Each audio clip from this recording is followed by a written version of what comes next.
Happy Halloween, the Berenstain Bears Trick or Treat by Stan and Jan Berenstain. Trick or treat. Even little bears expect a good fright when they go out for treats on Halloween night.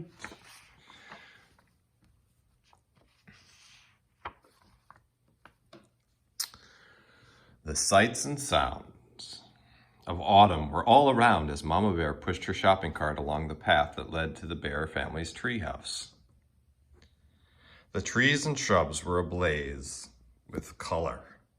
Farmer Ben's pumpkins stood bright orange in the October sun. The crows cawed noisily as they searched the stubble for bits of corn. Wild geese in great V formations honked high in the sky as they flew south. But the surest thing of the season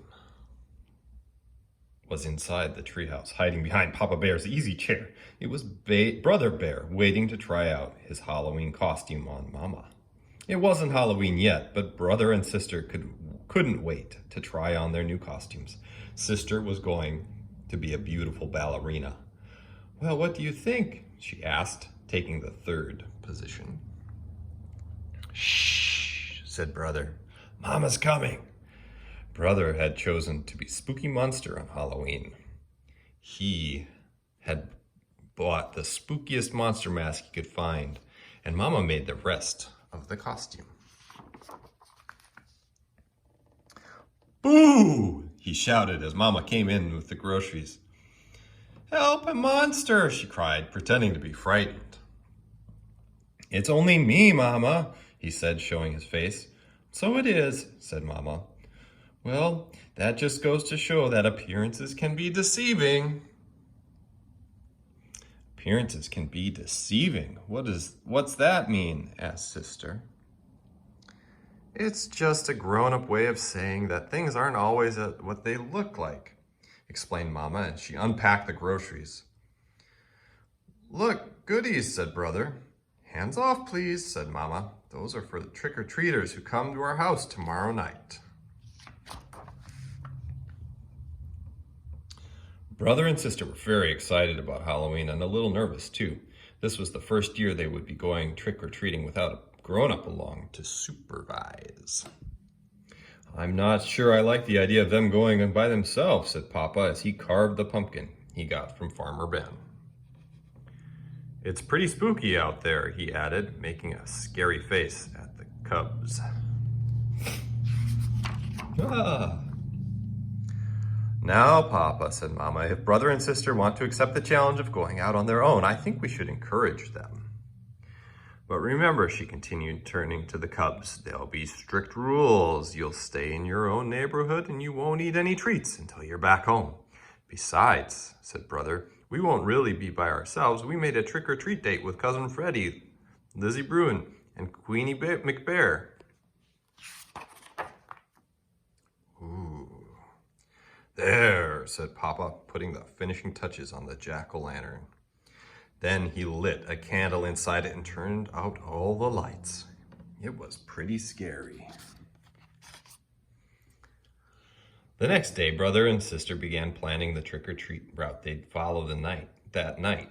Brother got out a pencil and paper and made a map of the neighborhood. That way, he explained, they wouldn't miss anybody. "Let's see now," he said. We'll stop at our houses first. Ours, Freddie's, Lizzie's, and Queenie's.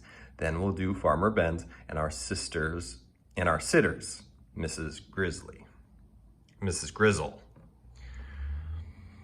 "Mrs. Grizzle, for sure," agreed Sister. "She usually makes special Halloween cookies. And Teacher Jane, she gives out good stuff. How about Dr. Grizzly?" asked Brother. "She's into health snacks." "I think so. Just to be polite," said Sis. "Gramps and Gran, of course.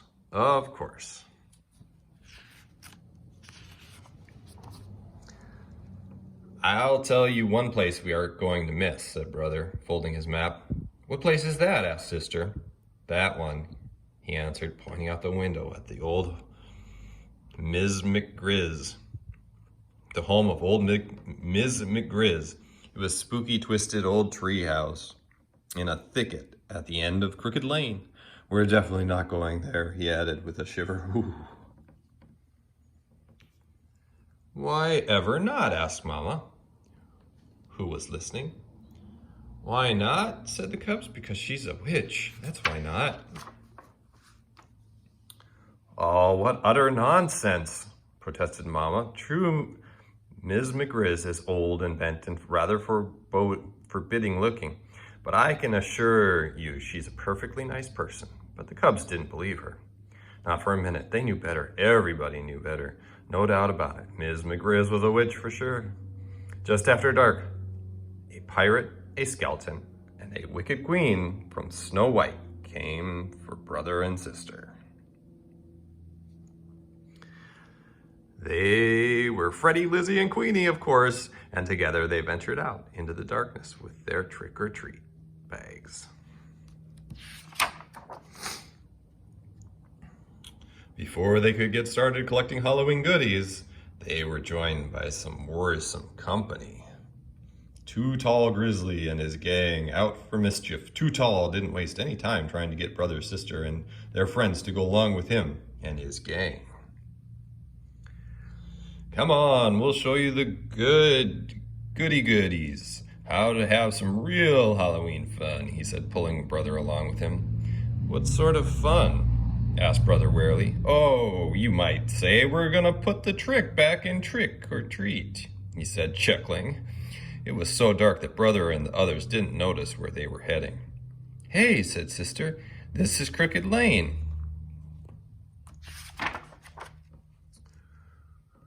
That's right, said Too Tall. We're gonna play a few tricks on old Witch McGriz. Well, what sort of tricks? Asked brother. Her gnarled, twisted old treehouse loomed ahead. First, whispered Too Tall, taking a roll of toilet paper from his jacket, we'll decorate her house with a little of this. Then maybe we'll tie a few knots in her clothesline.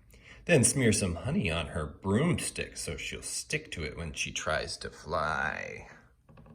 Well, this doesn't sound good. That sounds kind of mean.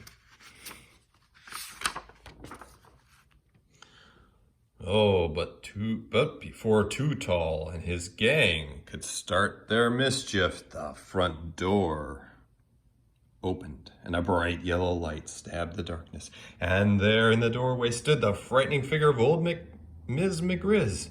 Aha, she said in a gravelly voice. I'm ready for you.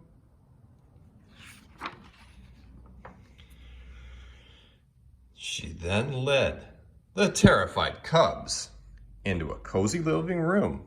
To their great surprise, there was a big tray of beautiful candy apples, all prepared for Halloween. Visitors, Mama was right, whispered sister to brother. Ms. McGriz really is a sweet, kind old person. The cubs thanked her for the beautiful apples and went about the rest of their trick-or-treat business. Later that evening, brother and sister were at home looking over all the treats they had collected. The beautiful candy apples stood out, and Papa asked where they came from. From Ms. McGriz, answered brother. From that scary-looking old grouch puss that lived down Crooked Lane, said Papa. That's right, said brother, taking a delicious bite of his candy apple. You must really try to remember, Papa, said sister, giving her apple a little lick. Appearances can be quite deceiving. So sister and brother learned a lesson, and they were trying to teach Papa that lesson, that appearances can be deceiving. Well, I hope you have a fun trick-or-treat Halloween. I hope you have fun trick-or-treating on Halloween tonight.